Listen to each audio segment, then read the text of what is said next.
Je suis sûr que les extraterrestres ont du bon à nous apporter. Pourquoi tant les abaisser?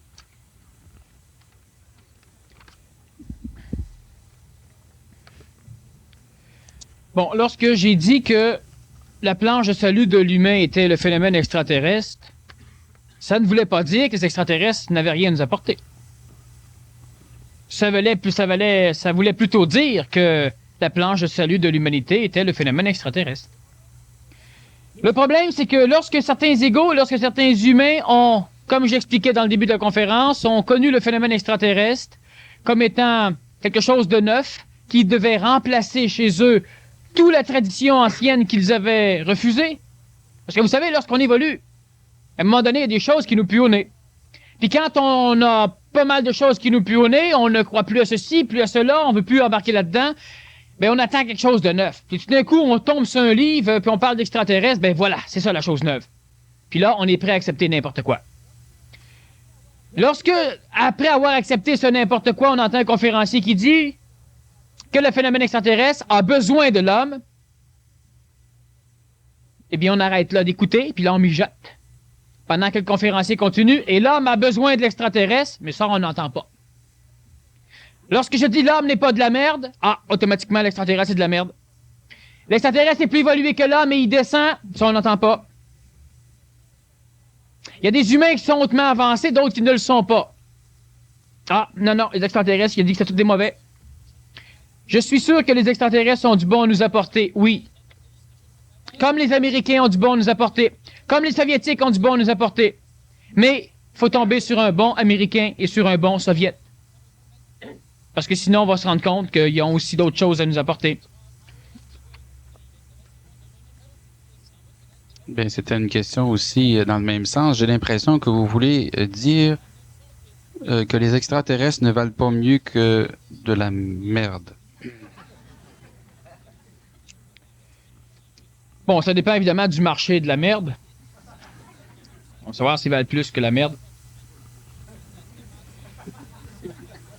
Encore une fois, on reste assujetti à ces concepts.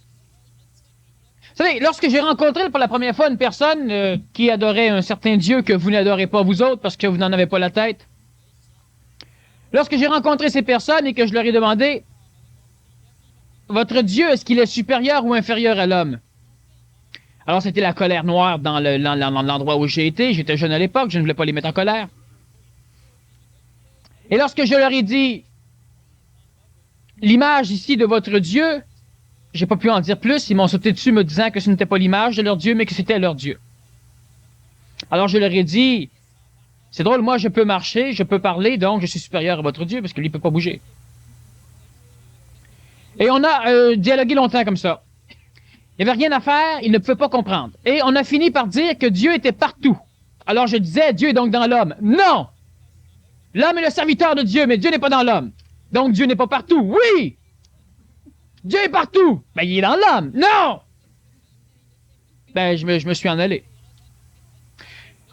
Quand on reste pris avec les maudits concepts qu'on a, soit amenés par notre éducation, amenés par la conscience collective, amenés par l'information des livres, de la télévision, d'un peu partout, on ne veut pas accepter rien de neuf qui ne cadre pas avec le vieux qu'on a dans notre caboche. Et ça complique énormément les choses. On ne veut pas accepter le neuf parce qu'on veut que le neuf soit en accord avec le vieux. Alors, si on s'est trompé dans l'Antiquité, ben, il faudra que toute la réalité s'adapte à ce qu'on s'est trompé, parce qu'on n'est pas capable de supporter qu'on s'est trompé. C'est facile de dire, il ne faut pas être bien brillant pour dire qu'un jour, le Christ, l'intelligence supramentale ou n'importe quoi va revenir, puis comme l'humain ne s'y en attendra pas. Pas bien compliqué. L'humain, il se fait une idée d'une chose, puis après ça, il s'imagine que la chose elle va se transformer pour l'humain. C'est quoi la paix? Personne ne le sait. Tout le monde la recherche. Imaginez-vous. Tout le monde cherche de quoi qu'il ne connaît pas. C'est quoi Dieu? Tout le monde a son idée.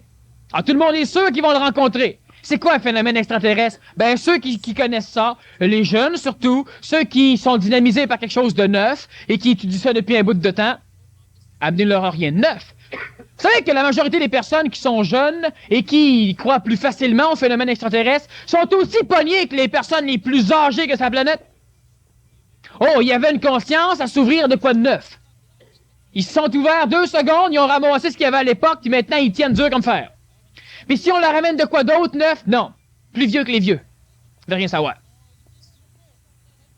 Mais à un moment donné, il faut rester jeune, c'est-à-dire qu'il faut rester avec une conscience qui s'ouvre. Les extraterrestres, veux-tu dire par là que c'est tout mauvais? Mais tout d'un coup, c'est tout mauvais. On ne faudra pas le dire. Parce que vous pouvez pas le prendre. Fait qu'on va dire, ben non, ils sont tous bons. Puis si un jour ils vous tapent dessus puis qu'ils vous mettent comme esclaves, ben on dira qu'ils sont encore bons. Les Allemands étaient très bons, les Allemands. Ils voulaient la paix, les Allemands.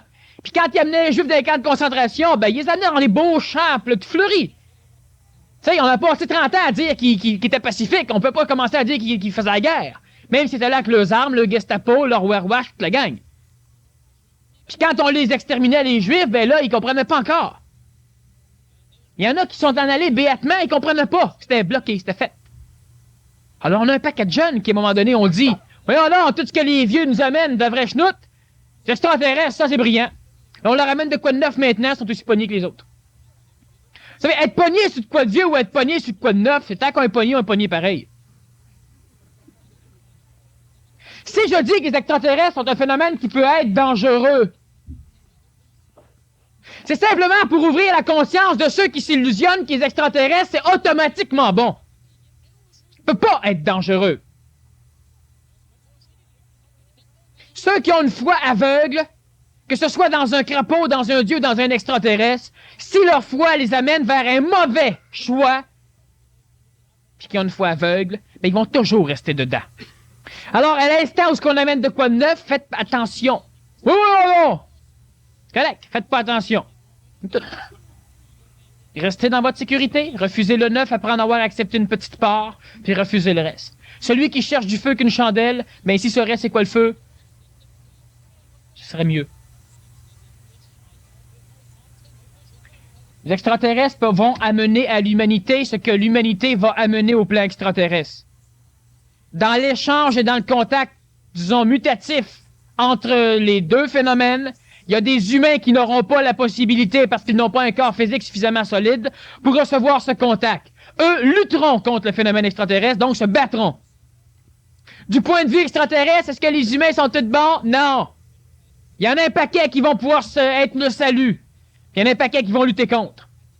Du point de vue de l'homme, il y aura un phénomène extraterrestre, donc de l'esprit, qui entrera en contact avec l'humain, ce que toutes les religions promettent depuis qu'elles sont là, et permettront à l'humain de devenir ce qu'il doit être. Mais est-ce que tout le phénomène extraterrestre est correct? On a Satan, qui est un phénomène terrestre créé par des mécanismes extraterrestres. On connaît Lucifer, on connaît un paquet d'autres phénomènes prouvant qu'effectivement, il y a des aberrations au niveau extraterrestre. Et ce ne sera pas tous les contactés ou tous les contacts extraterrestres qui seront salutaires pour l'homme. Et comment faire pour les reconnaître? Premièrement, tous ceux qui missionnent l'homme n'ont rien à voir avec l'intelligence extraterrestre. C'est chiant, c'est plate, c'est dommage, parce qu'on est tout fiers, tout barbouillé d'enthousiasme quand on est missionné. Ça marche pas comme ça. Les plus hautes instances de l'intelligence ne vont pas rencontrer les plus basses instances de la planète pour leur dire comment gérer la planète. Quand Reagan, quand Mulroney, pays Mulroney depuis qu'il est là, quand les gouverneurs de nos États seront contactés, on se posera d'autres questions. Tant que ça reste tous ceux qui n'ont pas de puissance, qui n'ont pas de pouvoir sur la planète, posez-vous des questions. C'est sûr que c'est beau, c'est sûr que c'est plaisant, ça amène du neuf. On amène le heavy metal à un moment donné, c'est neuf. Tout à fait diabolique, mais c'est neuf et que c'est le fun. À un moment donné, on amène d'autres choses. On veut pas savoir si c'est bon ou mauvais, c'est neuf. C'est automatiquement bon. Les extraterrestres, c'est neuf. C'est pas automatiquement bon. Il y a des choses extrêmement bonnes, rentrez-vous-le dans la tête. Je ne dis pas que le phénomène extraterrestre est mauvais. Je dis simplement que l'être humain doit rester son seul maître, que ce soit devant un Allemand, que ce soit devant un Américain ou un Soviète, ou que ce soit devant un phénomène extraterrestre, vous devez rester vos seuls maîtres. Parce que sinon, vous faites partie de ceux qui vont se ramasser comme esclaves par les autres. Que ce soit Dieu qui vienne vous rencontrer, si vous rampez devant lui, il va vous passer dessus. Et si vous êtes debout devant, il ne peut pas travailler avec. Ça ne veut pas dire que c'est mauvais. Ça veut dire ce que ça veut dire. Je crois que tu as dit que tu ne pouvais pas te tromper dans ce que tu dis et que ta conscience instantanée ne peut pas tout te dire pour notre étape d'évolution. Tu te dédies. Bon, premièrement, je n'ai jamais dit ça. Fait que me dédire, c'est une chose. Ma conscience instantanée, ce n'est pas ma conscience instantanée, c'est un phénomène de conscience instantanée. Ça fonctionne par le biais d'un ajusteur de pensée dans la majorité des cas. Dans la majorité des cas. Et à un moment donné, on absorbe l'ajusteur de pensée, on entre en contact avec son esprit, ce qui fait que ce n'est pas l'homme qui parle, mais l'esprit qui parle. L'esprit qui parle, évidemment, lorsque ça se dit, ça fait chier tous ceux qui se croient médiocres et qui pensent que ça ne devrait pas être. Parce qu'on sait très bien qu'un jour, l'homme devrait être puissant. Mais pas avant moi, tu sais, c'est comme ça que tout le monde pense. Tu sais, tout le monde devrait être puissant, donc le voisin devrait l'être. Oui, mais pas avant moi, parce que s'il l'est, il se prendrait un autre. Quand vous allez commencer à devenir puissant, ben là, vous allez être capable de dire, ben oui, il faut que l'humanité devienne puissante. Mais tant que vous n'êtes pas capable, puis il y en a d'autres qui le sont, ben là, on s'organise pour les écraser. C'est le même que l'humanité a toujours fonctionné. Le nivellement par la tête. Bon. Alors, la conscience instantanée, c'est d'intelligence instantanée. Ça fait quoi?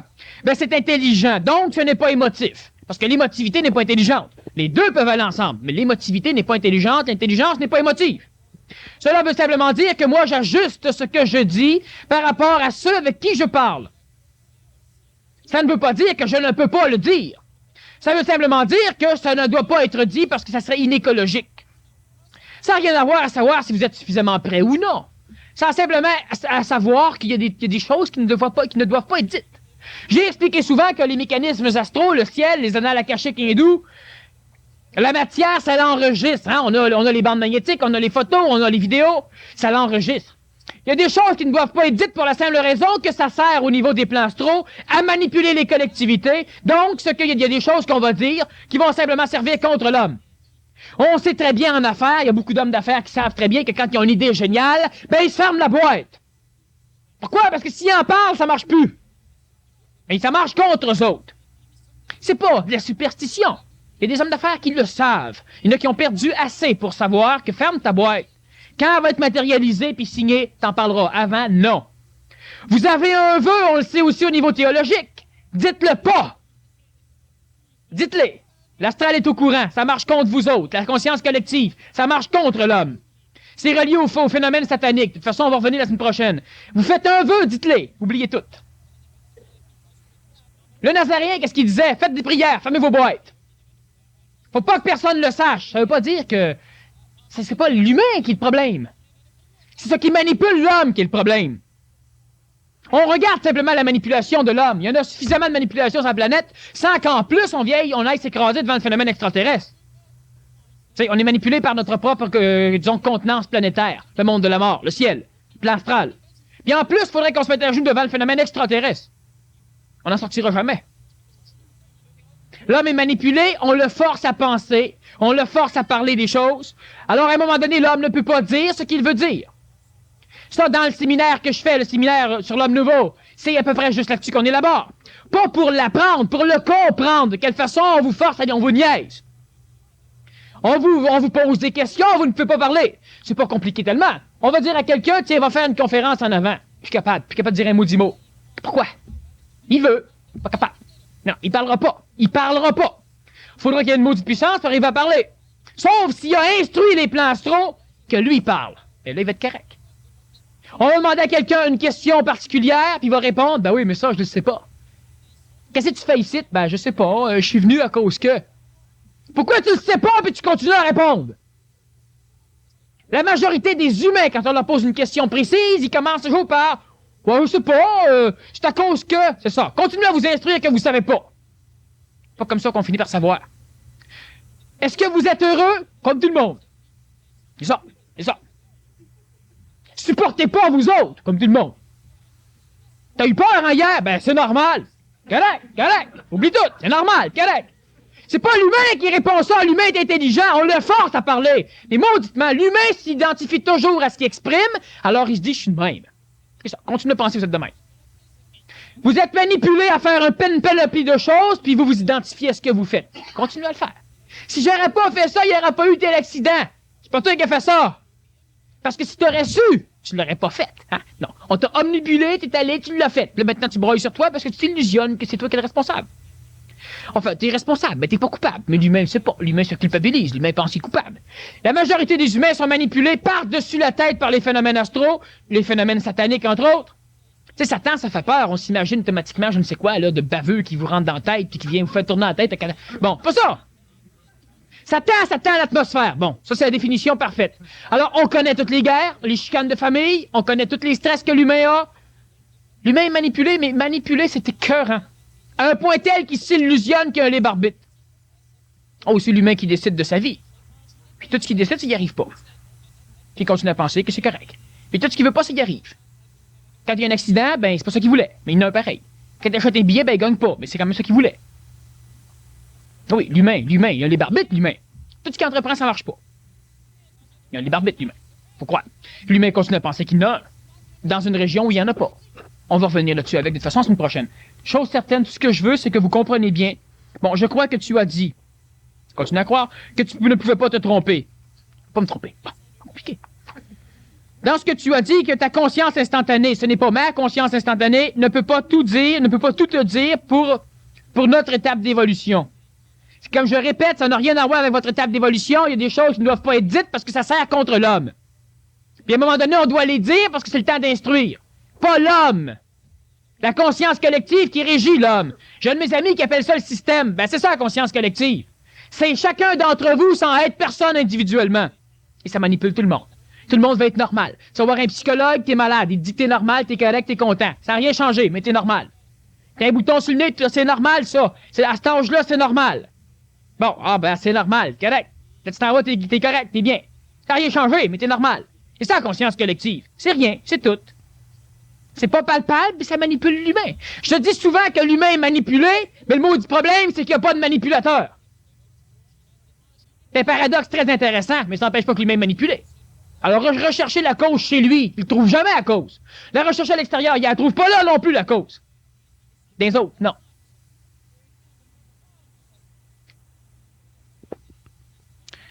Multiples questions sur la même feuille. Quel degré d'évolution Sainte Thérèse d'Avila a-t-elle atteint? A-t-elle réussi à atteindre l'état de pur esprit? Pourquoi son corps physique ne s'est-il pas décomposé? Cela empêche-t-il son âme de poursuivre son chemin jusqu'au royaume des morts? Bon, premièrement, le fait que le corps ne se décompose pas est un phénomène éthérique, donc les personnes qui ont cette expression corporelle ont effectivement une vibration relativement intéressante au niveau du plan vital, ce qui leur permet de pouvoir se séparer de leur corps, et il y a suffisamment d'énergie vitale matérielle qui va rester au niveau du corps, soit pour le pétrifier, donc l'alchimiser, ou pour le conserver. Ça n'empêche pas, le fait que le corps ne se décompose pas, n'empêche absolument pas l'âme, par le biais de son enveloppe séraphique, le périsprit, de traverser le plan morontiel, le plan de la vie, de rejoindre le monde de la mort et d'y pénétrer. Donc, ça ne change rien. Son évolution était relativement intéressante, mais elle n'était pas de l'esprit pur. Qu'est-ce que la combustion humaine spontanée? Quelles sont les causes et quelles en sont les victimes? La combustion humaine spontanée est un phénomène relativement intéressant qui est causé par une panoplie de circonstances planétaires et humaines, donc planétaires, disons, et astrales, qui doivent se rencontrer dans un temps très particulier pour opérer ce genre de phénomène. Les combustions spontanées, on n'en a pas beaucoup. On en a eu à un moment donné dans l'étape de l'évolution de notre planète et il y en aura évidemment de moins en moins. La combustion spontanée, pour ceux qui ne savent pas ce que c'est simplement une personne qui est chez elle ou qui est dans la rue et puis qui à un moment donné brûle. Simplement. Elle brûle complètement puis elle disparaît. C'est ça la combustion spontanée. Alors on va retrouver peut-être la moitié de son corps pas brûlé, froid, tout le reste n'est plus là du tout. Ça dégage une température qui peut faire fondre des vitres d'auto, qui peut, en tout cas, c'est assez intéressant comme phénomène au niveau chimique. Et la combustion spontanée n'est pas un phénomène de l'évolution, c'est un phénomène qui est relié à la tellurie de notre planète, à la constitution vitale ou chakrique, enfin yin-yang du corps de l'homme, et au parallélisme des méridiens de notre planète, les méridiens sur lesquels les oiseaux migrateurs vont se brancher justement pour migrer, pour se diriger. Alors, ça serait relativement compliqué à expliquer. C'est un phénomène qui est de moins en moins courant et qui va de toute façon finir par ne plus être courant parce que le corps vital de l'homme aura une consonance différente de la tellurie planétaire, ce qui va carrément empêcher ces phénomènes de combustion spontanée. Ça serait très long à expliquer au niveau chimique et physique. Pourquoi le Québec est-il une terre où les courants d'idées évoluent très rapidement, une terre réceptive où les changements détrônent la tradition? Quelle est notre rôle à l'échelle mondiale? Sommes-nous ou serons-nous un phare pour l'Amérique, voire même pour l'humanité entière? D'autres contrées ont-elles un rôle similaire? Bon, c'est un phare pour la planète et non pas pour l'Amérique. D'autres contrées n'ont pas le rôle, mais ils ont déjà eu le rôle similaire.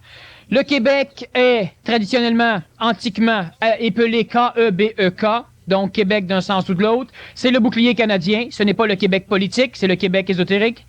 La province de Québec, elle est présentement, évidemment, sur le bouclier canadien. Le Québec est une région qui, telluriquement, donc énergétiquement, est extrêmement puissante. Le Québec fait partie de la première terre de surface de notre planète. C'est donc la plus vieille terre de surface. Elle n'a jamais subi ni de cataclysme, ni d'inondation, ni de déluge. C'est la terre sur laquelle les êtres humains de certaines ethnies raciales, à certaines époques, vont se rassembler vers la fin de changement de cycle. C'est donc pourquoi la majorité des personnes qui ont une énergie évolutive migrent vers le Québec. Et c'est pourquoi la majorité de ceux qui avaient renaître sont renés au Québec. Les autres vont évidemment s'expatrier. Je parle toujours du Québec ésotérique, donc le bouclier canadien au complet. Cela veut simplement dire que la première terre à être apparue à l'échelle de notre planète, c'est une terre qui porte le nom d'Éden, qui porte le nom de Mont-Mérou dans la religion, disons, arienne, qui porte différents noms. Et cette terre, elle a vu l'apparition du premier phénomène extraterrestre humain. Cette terre, elle a vu l'apparition d'une terre à côté, dans une terre parallèle, l'Hyperborée, qui a été, disons, recherchée par Adolf Hitler dans le but d'instaurer son quartier général pour pouvoir relancer la race aryenne, qui est la race indo-européenne, la première sous-race de notre race, la race blanche. Blanche neuronique et non pas blanche physique, ça va de soi. Par la suite, l'Hyperborée a mangé la claque. Disons que c'est comme terre, on a conservé le Greenland, la terre verte qui maintenant a été transformée sur nos cartes par Groenland, la Norvège, la Suède, Terre-Neuve et d'autres parties. Disons que la Lémurie est apparue vers cette époque, la Lémurie est disparue, faisant remonter les Amériques, une partie de l'Europe et l'Atlantide. L'Atlantide s'est enfoncée, finalisant la remontée de l'Europe et du nord de l'Amérique. Le nord de l'Amérique s'est donc greffé évidemment au bouclier canadien. Présentement, on arrive vers une autre phase terminale, disons, d'un phénomène racial, c'est-à-dire qu'on divise ésotériquement l'évolution de l'humanité par différents blocs de races. On est présentement à la 5e race mère, la race blanche neuronique et non pas blanche cutanée. Et on s'en va vers la 6e race mère, donc vers évidemment la première sous-race de cette race mère, qui sont la majorité des enfants nés depuis 1975, la majorité mais pas tous. Et présentement, le Québec est cette terre qui a toujours reçu les élus c'est-à-dire les corps physiques les plus évolués de ces différentes, disons, dynasties raciales. Le Québec reste donc telluriquement un endroit privilégié. Il ne bouge pas lors de cataclysmes. Il n'est pas inondé. Bref, la vie est belle. Alors, c'est simplement pourquoi que c'est le Québec qui va vivre ces choses-là. Le Québécois est un être médiocre, évidemment, de la misère à accepter que c'est de là que va partir la prochaine religion mentale et que c'est de là aussi que va partir tous les phénomènes de conscientisation au niveau planétaire d'ici quelques 10 ou 20 ans. Mais c'est des choses que le Québécois va s'habituer, évidemment, à supporter parce que c'est ça qui va se passer. Si seuls nous, les humains, sommes appelés à évoluer, quel rôle les extraterrestres ont-ils à jouer au niveau cosmique? Peuvent-ils eux aussi aspirer à une quelconque évolution individuelle? Pourront-ils un jour eux aussi dire je suis? Bon. Alors, on va considérer, ouvrez votre conscience un petit peu, on va considérer l'évolution du cosmos, donc l'évolution de la création d'une façon cosmique. Alors, on n'est plus sur la planète Terre, on se place quelque part dans l'univers, puis on observe cosmiquement. Lorsqu'une branche crée une fleur, la fleur crée à un moment donné, il y a un pistil, les étamines, ça va créer à un moment donné des graines. Lorsque ces graines sont l'arbre, la fleur, lorsqu'à un moment donné vont tomber, c'est l'involution, n'est-ce pas? Alors, la graine tombe dans le sol, elle doit pourrir dans le sol, et après ça, elle doit remonter. Mais s'il n'y a pas le sol, l'humain, la graine tombe dans l'eau, elle pourrit, elle ne remonte pas. Alors, évidemment, la graine va rechercher la terre. La terre, c'est l'homme, et la graine, c'est le phénomène extraterrestre. Bon.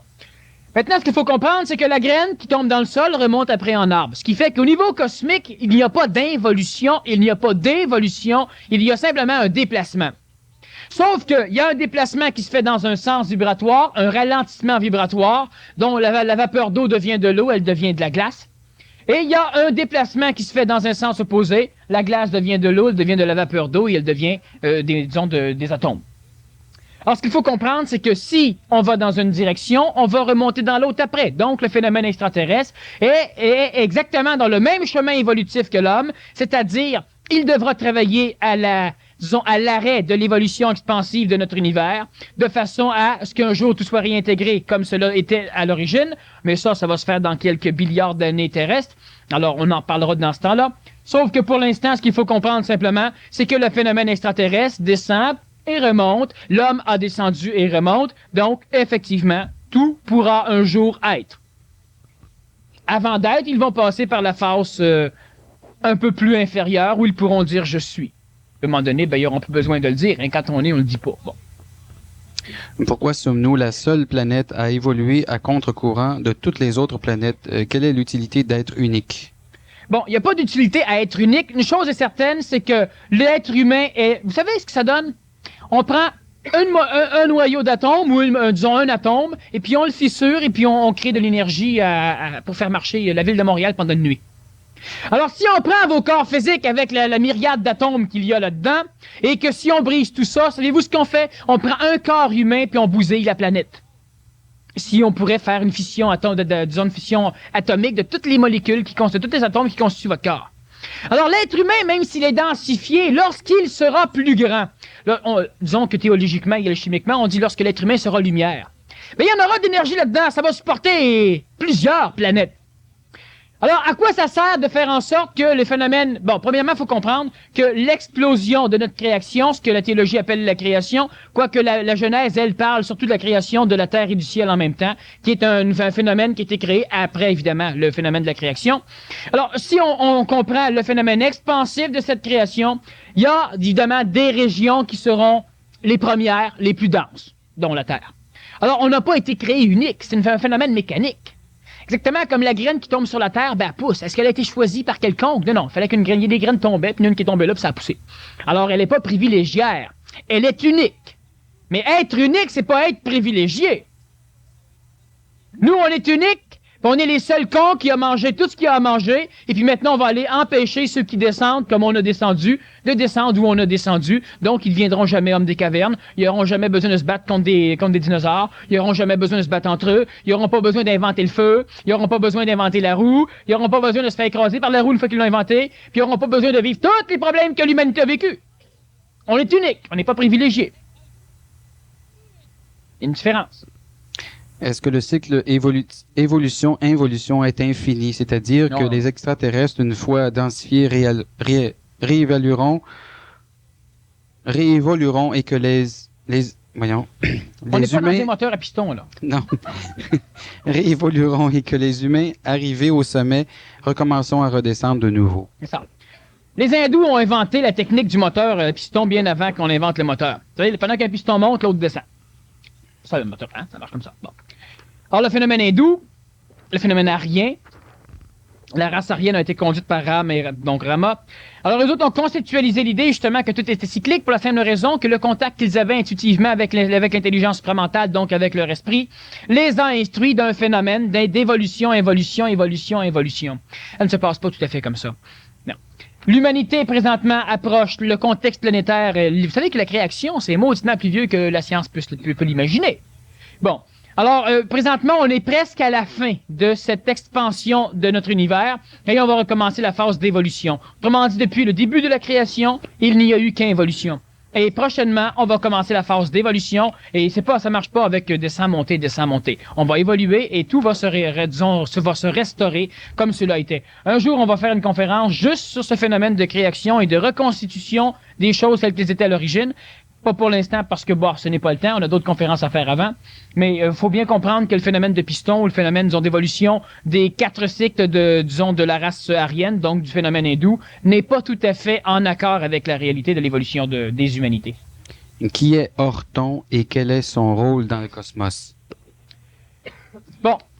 Orton, comme plusieurs, sont des personnalités conceptuelles, c'est-à-dire que ce sont des concepts que nous avons, qui ont été donnés à l'homme par rapport à un phénomène énergétique qui existe au niveau de l'univers et qui a une altérance, donc qui est capable de motiver certaines choses au niveau de l'évolution mécanique de notre planète. Or, ce qu'il faut comprendre, c'est que on ne peut pas, même si on a personnifié certaines formes d'énergie en leur donnant des noms, comme Orton et comme d'autres, on ne doit pas comprendre, on ne doit pas continuer à gober l'idée que ce sont des personnalités.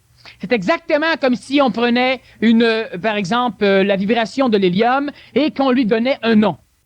Et là, on va dire, Orton permet de voir à l'intérieur des corps. Ah bon, il est fin, Orton. Non, c'est pas ça, là. C'est que si tu peux pas comprendre le rayonnement, le rayon X, ces choses-là, si tu expliques ça à un enfant, ou si tu expliques ça à une personne, disons, du 16e siècle, ben, elle pourra pas comprendre, elle pourra pas le gober. Alors, on met un nom. Ah, là, ça crée une forme dans laquelle elle peut ramasser l'idée, puis là, elle va pouvoir en parler, puis comprendre un peu plus. Le phénomène d'Orton et de d'autres, il y a beaucoup d'autres noms qui ont été donnés à un moment donné par l'intelligence à certains humains sur la planète de façon à instruire l'humain et l'astral surtout. Et ce sont des concepts qui ont été donnés de façon à pouvoir créer une forme permettant à la conscience de l'homme de pouvoir travailler avec ces choses-là. Alors, qui est Orton? Un concept qui désigne un phénomène énergétique, cosmique, qui existe, mais qui ne peut pas être considéré comme étant une personnalité. Est-ce qu'un extraterrestre peut nous obliger à le suivre, même si nous sommes contre? Bon, c'est évident que si tu t'attaches avec des chaînes puis tu traînes avec un bulldozer, il faudra être fort. Si vous êtes suffisamment vos maîtres, il n'y a pas un seul extraterrestre matérialisé qui va venir apparaître devant vous. Vous suivre contre votre volonté si vous êtes de type, disons, extrêmement sensible, facilement influençable, facilement hypnotisable, alcoolique, drogué. Enfin, il y a plusieurs phénomènes qui peuvent faire en sorte qu'à un moment donné, certains humains sont plus facilement, disons, manipulables.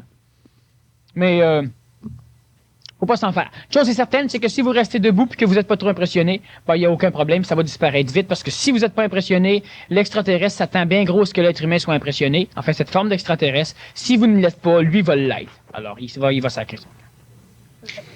Les Yétis, c'est quoi? Et cela, et que sont-ils devenus? Bon, on a déjà parlé un peu de ce phénomène, le phénomène des migous, des Sasquatch, des Yétis, de l'abominable homme des neiges. Maintenant que la femme est libérée, l'abominable femme des neiges. Aussi. On va revenir en conférence plus tard sur cette mécanicité, mais on peut comprendre une chose immédiatement, une chose qui va vous amuser un peu, qui va faire frémir certains, puis qui va faire en sorte que ceux qui me prennent pour un fou vont me prendre carrément plus pour un fou. Enfin, ils vont être certains maintenant. Il y a eu, il y a très longtemps, un phénomène extraterrestre, donc un phénomène énergétique, parce qu'il faut qu'on comprenne que l'extraterrestre est un phénomène énergétique qui, dans le contexte de notre planète, se densifie sous certaines formes. Lorsqu'il y a eu le premier contact avec l'humanité, ça l'a permis génétiquement d'engendrer l'homme tel qu'on le connaît, c'est-à-dire de laisser une trace d'énergétique d'évolution dans l'homme, donc d'engendrer l'âme. Et une fois que l'âme est venue dans l'homme, il y a eu l'ego, et il y a eu l'homme tel qu'on le connaît avec sa panoplie d'émotions, et cet assujettissement au monde de la mort. Beaucoup plus tard, il y a un phénomène extraterrestre, encore une fois, qui est venu et qui a essayé de s'allier à l'homme. Ça n'a pas fonctionné et ça a créé d'autres formes d'animalité que nous connaissons sur le plan planétaire qui ne sont pas humaines, mais qui sont, disons, aquatiques. Par après, on a eu encore une fois ce même phénomène et l'humain n'était pas prêt à recevoir quoi que ce soit parce qu'il faut comprendre que la planète Terre ainsi que son Soleil voyagent dans notre galaxie, que notre galaxie voyage dans notre univers, que notre univers voyage dans notre super-univers et que celui-ci est en déplacement dans la création. Alors, de temps en temps, on traverse des faisceaux énergétiques qui sont beaucoup plus denses. Depuis 1969, on a pénétré un très grand faisceau qui va être de plus en plus accentué jusqu'en 1999. 87, d'ailleurs, voit une augmentation de cette consonance énergétique et on va aller en augmentant. Alors, lorsqu'on a traversé un deuxième faisceau à un moment donné, la cristallisation matérielle a créé un autre phénomène aquatique. Et on a eu à un moment donné un autre phénomène qui a été créé qui n'a pas été aquatique. Alors, il y a des trucs dans le genre, n'est-ce pas, qui ressemblent au phénomène de Yéti. On a les dauphins qu'on connaît bien, on a les requins qu'on connaît bien, et enfin, il y a d'autres phénomènes dans le genre sur lesquels on va revenir un peu plus tard. Alors, les Yétis, il y en existe présentement au Canada, on les appelle Sasquatch, sur le bouclier canadien. Il y en existe dans l'Himalaya. Il y en existe partout où il y a des bouches terrestres, c'est-à-dire là où l'énergie tellurique est extrêmement puissante, et là où on a toujours vu aussi l'apparition d'une science ésotérique ou d'une science théologique, d'une science évolutive extrêmement accentuée. Il en existe aussi en Amazonie, puis il en existe donc à quelques places sur la planète où il se cache toujours près de certaines bouches de la planète Terre, donc des grottes et des tunnels relativement intéressants. Ça intéresserait Jules Verne, en tout cas, de savoir que ces tunnels existent. Est-ce que le séminaire PMC1 a un rapport avec cette énergie extraterrestre ou les extraterrestres? Bon. Le séminaire PMC1, premièrement, on ne vous présente pas d'extraterrestres. Bon. Le séminaire PMC1, c'est donc le séminaire sur l'homme nouveau. Il n'a qu'une seule fonction, c'est-à-dire qu'un seul but. Celui d'instruire de façon compréhensive, donc d'énergiser suffisamment celui qui le fait, à cette facette de la manipulation de sa pensée. Le but primal, ou le but primaire, c'est que l'être humain doit être son seul maître. Et ce n'est pas le cas. Même si l'humain se croit être son seul maître, ce n'est pas le cas. Son seul maître ne veut pas dire que quand il décide de traverser la rue, il traverse la rue puis les chars arrêtent. Ça, c'est le seul con. C'est pas le seul maître. Comprendre? Ce que je veux dire, c'est que lorsqu'il se lève et qu'il ne fait pas la température qu'il veut, il n'y a rien qui le manipule à changer son humeur. Que lorsqu'il n'y a rien à faire, qu'il est assis, qu'apparemment c'est plate pour les autres, ben c'est pas une condition comme ça qui va le changer lui. Il est son seul maître. Alors la condition intérieure qu'il va vivre, c'est lui qui l'orchestre. Il n'est plus assujetti à l'orchestration extérieure. Alors, ça ne règle pas les problèmes de l'humanité, le PMC1, sauf que ça énergie suffisamment à l'humain pour qu'il prenne conscience, qu'il sache. Pas qu'il apprenne, qu'il sache. Pas qu'il connaisse, qu'il sache. Qu'est-ce que c'est que la manipulation, puis qu'il puisse l'observer chez lui quand elle arrive, de façon à y faire, disons, à y résister, pour que lui puisse maintenant s'en aller vers ce cheminement d'être son seul maître. L'humain ne doit pas être assujetti à un maître, à un guide, à quelque chose dans le genre, ou encore moins un extraterrestre. L'humain doit se prendre en main, et l'humain doit finir par être capable de savoir lorsque c'est lui qui pense, ou lorsque l'on pense dans sa tête, lorsqu'il pense qu'il pense. Que penses-tu de ceci? Oh, ben, c'est pas trop. Moi, je pense que ça a bien de l'allure. Mais pourquoi ça a de l'allure? Bon, je sais pas. Tout le monde a dit. C'est écrit dans le journal. Ben non. Tu répètes ce que le professeur Machin a dit avant, ou tu répètes ce que Daniel Kem a dit, tu sais, mais toi, tu sais pas, tu sais, tout le monde a applaudi. La conférence était bonne. Personne n'a applaudi. La conférence était plate. Mais toi, tout seul, peux-tu savoir comment c'était? Enfin, le PMC1, le séminaire sur l'homme nouveau, femme nouvelle, est exclusivement axé à ça. On vous apprend pas. Non, on vous le fait vivre. Vous devez le comprendre. Puis quand c'est compris, ben, c'est intéressant. C'est assez intéressant. Ceux qui survivent normalement, là, pas mal correct. Mais jusqu'à date, tout le monde y survit, c'est pas pire. La première journée est un peu dure, mais la deuxième, on rit comme des fous. Est-ce que la science dont tu parles, peut ou pourra un jour régler ou remplir les vides et les inconnus de la science d'aujourd'hui? Est-ce déjà arrivé? Bon, il faut comprendre que la science d'aujourd'hui est l'accumulation de l'ignorance coordonnée de l'homme. C'est ça, la science d'aujourd'hui. La science permet de savoir tout ce qu'on ne sait pas. Alors, elle dit, bon, si on sait ça, ça veut dire que tout le reste, on ne le sait pas. C'est ça, la science. Bon. La science, le savoir instantané, c'est autre chose. Ça n'a rien à voir avec la science cumulative, coordonnée de l'ignorance de l'homme. Le savoir instantané, c'est simplement ceci. Vous êtes quelque part, vous avez faim, il y a 2 champignons, alors vous prenez le comestible et vous le bouffez. Ça, c'est intelligent et c'est simple. Et le scientifique, l'intellectuel, l'humain normal, l'homme ancien, assujetti à ses mémoires, ben lui, il va regarder 2 champignons, puis s'il n'a pas appris, il ne pourra pas savoir. Alors, il va se risquer. S'ils sont 2, c'est pas pire. L'un va mourir, l'autre, il va vivre. Là, il va apprendre. Alors, ça n'a rien à voir avec le phénomène scientifique, c'est-à-dire le savoir instantané amène à l'homme le savoir, donc l'homme sait ce qu'il a à savoir lorsque c'est nécessaire qu'il le sache. À l'instant où il a bouffé le champignon, il ne sait plus lequel qui est bon. Il n'a pas besoin de le savoir, parce que quand il va avoir encore faim, ben, il va encore prendre le bon.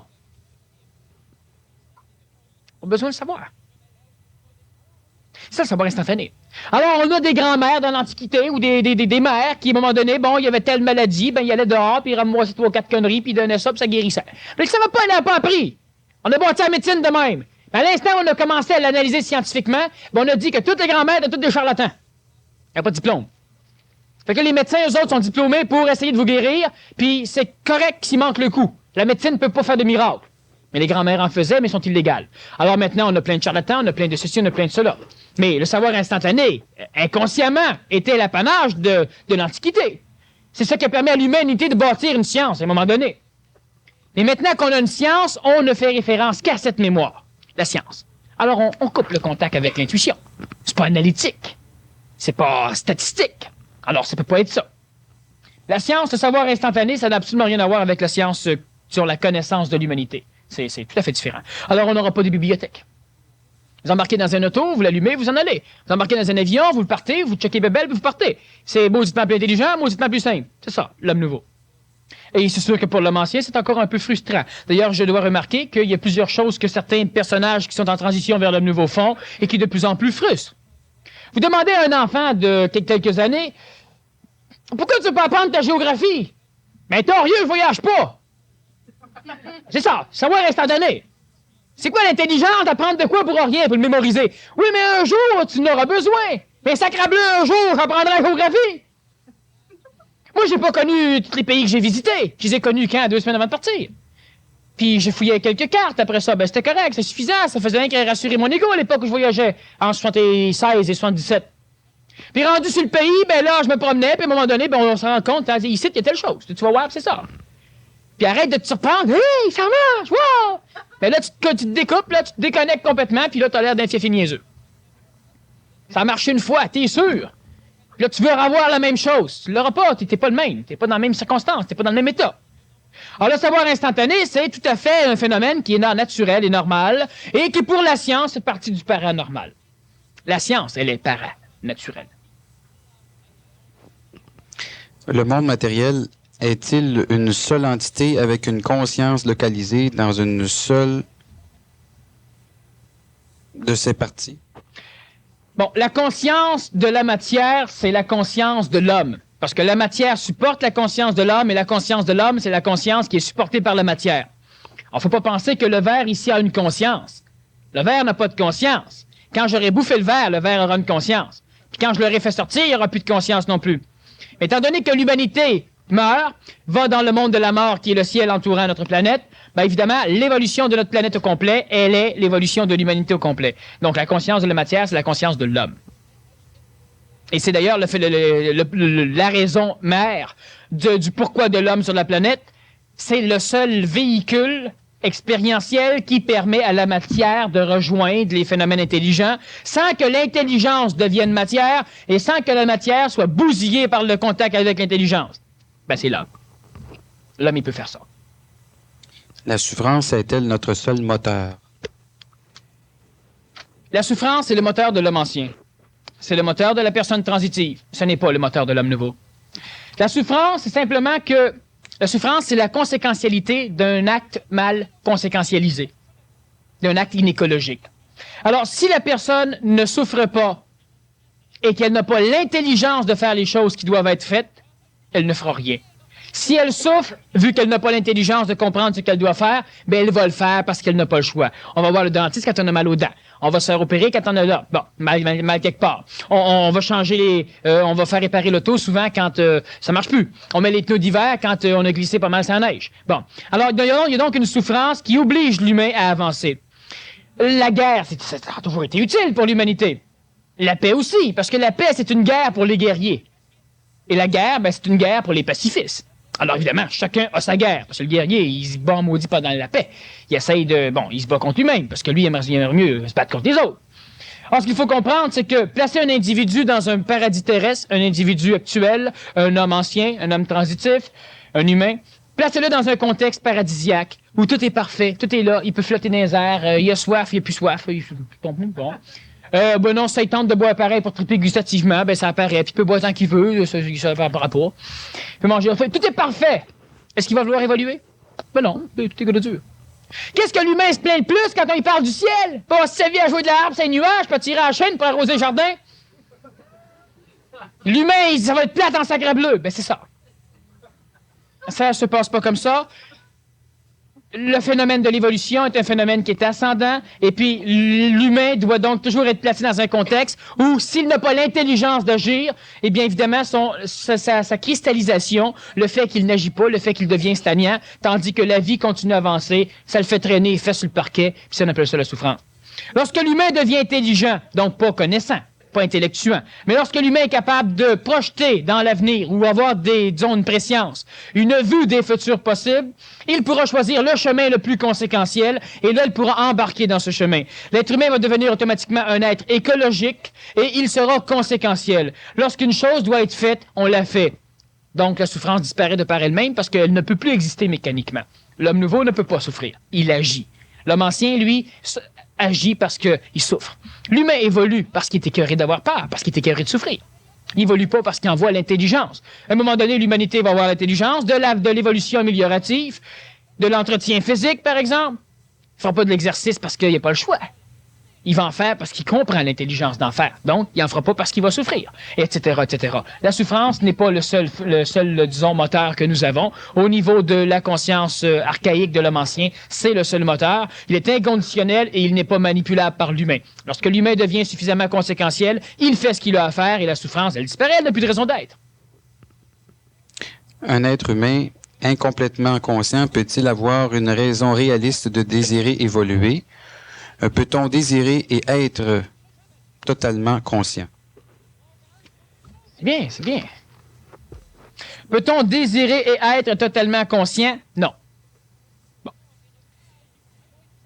Un être humain incomplètement conscient peut-il avoir une raison réaliste de désirer évoluer? C'est génial comme question. La personne, de toute façon, elle répond même à ces questions. C'est bien. Un être humain complètement conscient peut-il avoir une raison réaliste de désirer évoluer? C'est sûr qu'un être humain est complètement conscient désire évoluer, parce qu'il souffre. Mais est-ce qu'il peut avoir un désir réaliste d'évoluer? Autrement dit, est-ce que ça sert à quoi de vouloir évoluer? Est-ce que c'est lui qui va mener son évolution? L'évolution n'est pas manipulée par l'humain. L'évolution n'est pas du ressort de l'homme. C'est extrêmement plate, mais c'est un fait. L'évolution n'est pas du ressort de l'homme. Alors, de fait de désirer vouloir évoluer, ça va te changer quelque chose. Oui, c'est original. Vous avez tous un ego. Vous avez donc tous un phénomène mémoriel qui a été constitué par votre éducation, un peu par le legs génétique et par toute l'expérience de votre vie. C'est votre ego, qui baigne dans des mémoires volatiles qui sont dans votre âme. Bon, une chose. Ce qui arrive, c'est qu'il y a d'autres phénomènes chez vous beaucoup plus énergétiques, comme le plan mental. L'intellect lorsqu'il reste assujetti au phénomène égoïque, donc à l'émotion. Et le phénomène supramental qui de plus en plus tend à s'instaurer dans la conscience des Québécois. Le problème, c'est que l'ego est le seul maître à bord pour l'instant. Et lui, étant mémoriel, ne peut pas rien envisager de neuf. Tout ce qui est neuf, il le refuse parce que c'est insécure pour lui. Ça le fait travailler, ça le heurte, ça le choque. Alors le fait de désirer évoluer, c'est exactement comme si on instruisait notre ego de la probabilité ou de la possibilité que si lui libère notre possibilité, disons, d'évolution, ben, que lui puisse s'améliorer. C'est-à-dire qu'en réalité, que lui puisse être un peu plus sécure. Or, le fait de désirer évoluer est un mécanisme extrêmement égoïque et donc qui est de l'instruction au niveau de l'ego. C'est comme la foi, c'est comme la croyance. C'est absolument génial parce que l'ego ne vous laissera jamais évoluer si vous lui refusez de croire que ça se peut l'évolution. Si l'ego pense que l'évolution se peut pas, bien évidemment, votre phénomène mental, n'importe quoi chez vous ne pourra pas s'arranger. Exactement comme le corps physique va se guérir tout seul. Mais si votre ego est convaincu qu'il guérira pas, il va s'organiser, puis c'est comme celui qui est le maître contrôleur à bord, ça va être long en maudit avant que vous arriviez à guérir. Il faudra qu'on vous assomme pour vous guérir. Alors, si on convainc l'ego que ça se peut, la guérison, ait confiance au médecin, ou ait confiance au thérapeute, ou ait confiance à toi-même, ben là, évidemment, il y a des fortes possibilités que le corps guérisse. C'est le même phénomène pour l'évolution. Alors, y a-t-il une raison, disons, réaliste de désirer évoluer? Oui, parce que ça va vous permettre de maintenant libérer votre intuition. J'ai l'intuition que telle chose, ou bien non, que je devrais aller telle place ce soir, ou écouter telle chose, ou acheter tel livre, ou simplement aller dans telle soirée. Mais si tu n'es pas déjà en désir d'évolution, l'ego coupe tout, ce qui fait que l'intuition, tu n'as pas, puis tu écoutes ta musique à la place, tu veux rien savoir. Alors, le désir, c'est un phénomène intéressant au niveau de l'instruction de l'ego. Si l'esprit gère à l'insu de l'homme ses actions, ses émotions, aussi brutes soient-elles, tripote l'âme pour créer des désirs sexuels, de ne pas vouloir mourir, vouloir être heureux et souffrir, alors est-ce un viol? J'ai pas d'autre terme. Le terme est bon, il n'y a qu'un terme qui n'est pas bon. Si l'esprit gère, tout ce qui est énuméré ici n'est pas géré par l'esprit, mais géré par les forces astrales, sujet sur lequel nous revenons la semaine prochaine. Alors donc, si l'esprit gère, donc si le phénomène astral ou si les phénomènes sataniques, Satan, c'est un terme qui est original, parce que quand on parle des phénomènes sataniques, tout le monde, oui, Satan, là, tu sais que je ne pas. Bon, on va appeler ça l'astral d'abord, mais ce que Satan désignait dans l'Antiquité, c'est exactement le phénomène astral, la conscience collective. Or, si l'esprit, donc, non. Si Satan, ou enfin, si le phénomène collectif, si l'astral planétaire, si le ciel, si la mémoire collective gère à l'insu de l'homme, ses actions, ses émotions, aussi brutes soient-ils, tripotent l'âme pour créer des désirs sexuels, de ne pas vouloir mourir, vouloir être heureux et souffrir, alors est-ce un viol? Effectivement, l'homme est continuellement violé au niveau de sa conscience par la conscience collective, étant donné que l'homme est un être collectif qui s'identifie à ce qui se passe chez lui. Quand vous dormez, puis qu'on vous viole toute la nuit, qu'on vous charrie toute la nuit dans des rêves absolument absurdes, vous appelez ça quoi? Mais quand vous rêvez, à un moment donné, ça marche mal. Ben, vous changez le rêve, puis vous faites d'autres choses qui marchent bien. Bon, là c'est intéressant. Moi, ça m'arrive des mois de temps de rêver la même chose. Moi, quand j'ai une grosse machine qui rentre dans un glacier, puis j'explore l'Alaska, puis d'autres places. Ça permet à mon ego de s'amuser. Puis tous les jours, tous les nuits, j'améliore la machine. Puis quand je rentre dedans, c'est parfait. Je l'ai fait visiter l'autre fois. Puis quand je suis tanné de jouer à ce jeu-là, ben là, j'invente un autre bebelle, ou ben non, je fais d'autres choses pour plaire à mon ego. Mais la majorité des humains, qu'est-ce qu'ils font? Ben, ils s'endorment, puis là, ils se font charrier toute la nuit. Puis il y en a plusieurs qui s'en rappellent pas. C'est parce que vous en rappelez pas. Vous avez été violés pareil. Mais au cours de la journée, tout va bien. Vous regardez le journal, puis là, vous voyez quelque chose, une annonce, une nouvelle, quelque chose, puis là, tout est fait. Là, ça va plus. Ça vient de passer là, puis bon, c'est ça la manipulation. C'est qui est le maître? À un moment donné, vous êtes quelque part, puis quelqu'un vous marche les pieds. Là, vous venez bleu ben raide. Là, vous criez. Mais où c'est que vous êtes pendant ce temps-là, vous autres, pendant qu'il y a quelqu'un qui crie chez vous? Vous n'êtes pas là. Vous n'êtes pas là, vous contrôlez plus rien. Vous êtes où? Ben, c'est ça. C'est pas l'esprit qui fait ça. Mais c'est le phénomène sur lequel on va venir la semaine prochaine. C'est pas l'esprit. L'esprit ne manipule pas comme ça. L'esprit, par contre, ne peut pas venir aider l'homme. Pourquoi? Parce que tant que l'homme n'a pas une hauteur vibratoire suffisante pour recevoir l'esprit en conservant l'intelligence de l'esprit, et c'est vers quoi on s'en va, bien évidemment, l'esprit ne peut pas toucher l'homme. Alors, à un moment donné, il y a un corps physique suffisamment évolué qui rentre en contact, l'esprit parle par lui. Ça a été le cas de Moïse, d'Abraham, du Nazaréen, de quelques autres. Mais ce n'est pas le cas de la collectivité. Plus l'évolution de l'humanité avance, plus l'humain va aller à la rencontre de son esprit, et là, évidemment, il y a des choses qui vont se passer. Mais en attendant, l'être humain reste tout à fait assujetti à la conscience collective, parce que s'il n'y aurait pas cette conscience collective, l'humain ne pouvant entrer en contact avec la conscience réelle de son esprit, ben, l'humain ne pourrait même pas vivre. Sauf qu'à un moment donné, à l'étape où on est rendu, ben, il est temps qu'on comprenne un peu les mécanismes de la conscience collective. Alors, c'est le phénomène du séminaire sur l'homme nouveau, puis c'est aussi sur lequel on va venir, sur quoi on va revenir la semaine prochaine. L'évolution a-t-elle une fin? Et quand l'être humain aura fini d'évoluer, devra-t-il réinvoluer? Est-ce un cycle sans fin? C'est la même question pistonneuse que tout à l'heure. C'est oui, à quoi servent toutes ces évolutions et involutions qui occasionnent tant de souffrance? Bon, c'est intéressant les questions qui sont posées, parce qu'elles sont posées, c'est la preuve déjà qu'il y a une expansion de conscience chez les individus. Maintenant, le problème, c'est qu'il y a certaines questions qui demandent une réponse qui, normalement, devrait échapper à cette conscience. La conscience n'est pas encore assez grande. L'humanité évolue, c'est-à-dire involue, pour, à un moment donné, remonter. C'est l'évolution. Sauf que, où ça finit et comment ça finit? Dans l'Antiquité, on parlait du bonhomme de l'ange avec la harpe sur un nuage. Bon. Un peu plus tard, on a parlé d'une espèce de nueur vaporeuse où ce que les personnes allaient, puis on jouait au golf, puis quand on allait en enfer, ben, il y avait aussi un terrain de golf, mais il n'y avait pas de balle. Bon. C'est l'enfer. Bon.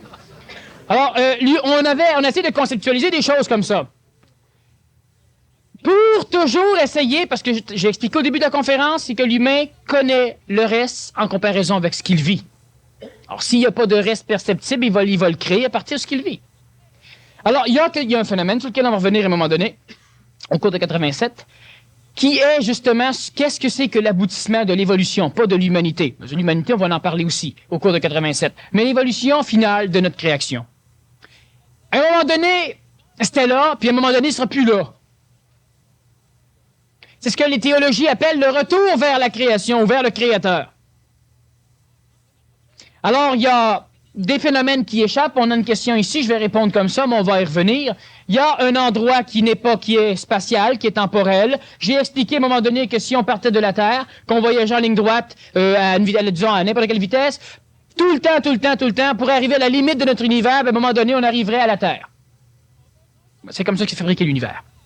C'est exactement le même phénomène que si on prend un microscope puis qu'on va voir les atomes qu'il y a dans le verre, puis qu'on continue à grossir, on prend un électron, on se rend compte qu'il est constitué de myriades de petites particules, on grossit encore et on se rend compte que ça ressemble énormément à des galaxies, on grossit encore et puis d'un coup on décide de prendre une planète, c'est-à-dire un électron, on grossit et on se rend compte que ça ressemble à une planète, on grossit puis là on se voit en train de regarder le microscope. Ben, c'est ça.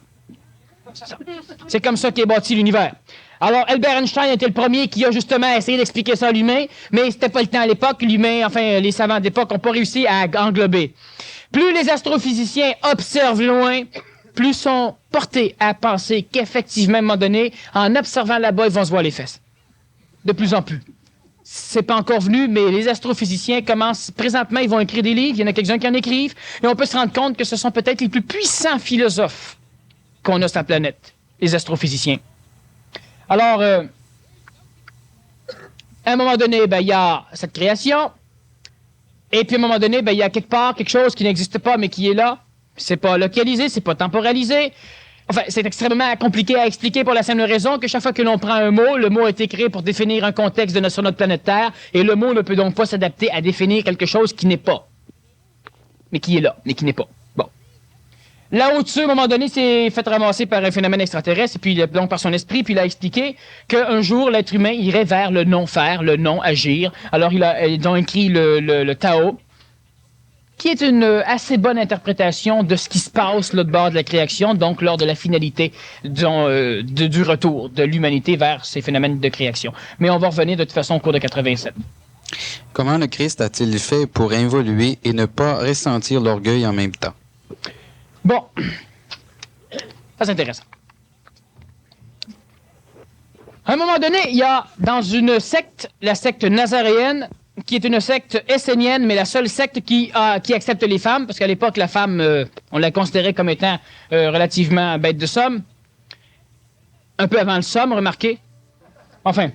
Et puis, il y avait les Nazarites, il y avait les gentils, il y avait les Nazaréens, il y avait les Esséniens, il y avait les thérapeutes en grec qui étaient reliés à la secte essénienne, qui est une secte égyptienne. Et le Nazaréen, lorsqu'il est venu au monde, il avait un corps physique extrêmement avancé parce que c'est un contact avec un phénomène extraterrestre qui l'a mis au monde. Le Nazaréen, Shehosua ben Joseph, donc disons Jésus, fils de Joseph, qui à un moment donné va grandir, est un être qui a de l'orgueil, qui a de l'ego, et au fur et à mesure de son évolution, disons infantile, vers l'adolescence, son corps physique étant extrêmement bien construit au niveau génétique, il va entrer en contact avec les premiers paliers du monde de la mort, et à l'âge de 12 ans, il va donc parler du travail de son père dans le ciel.